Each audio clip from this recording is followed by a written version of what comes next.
So if you're watching this video right now, probably you're kind of confused about inflation, and maybe you have a test coming up at school about inflation and you need to prepare for it.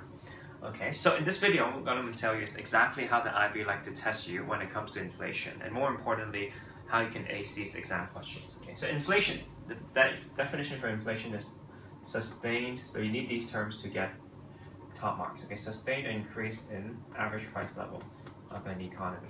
Okay. So, when it comes to inflation, first thing you need to know, types of inflation. There are two different types of inflation: cost push and demand pull.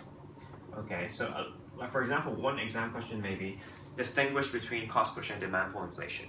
Okay, another one is how can inflation be measured? Okay, so using the CPI or the producer price index, you can measure inflation, and often IB questions, one very common is explain how inflation is measured. And if you're in higher level, they will ask you to calculate inflation based on some hypothetical data.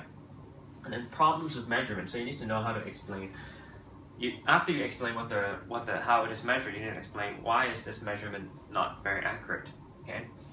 And lastly, you need to know why is inflation bad. So lowering inflation is one of the macroeconomic objectives, right? So what you need to know is exactly in detail why is inflation bad for society?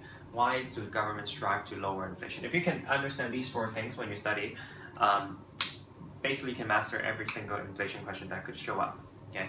So, but I know today we kind of just skimmed through the surface. If you want to have more detail, or you want to go in detail with me, you can register for a free trial lesson at overseas.bnote.hk. So in the free trial lesson, what we would do is I'll tell you exactly how to answer all the IB exam questions relating to inflation. Okay? And not only that, I'll give you a detailed outline so you know exactly how to write. And we will break down the concept in great detail. The free trial lesson is 1.5 hours long. After that, you should have no problems with inflation anymore. Okay? So I hope to see you again soon.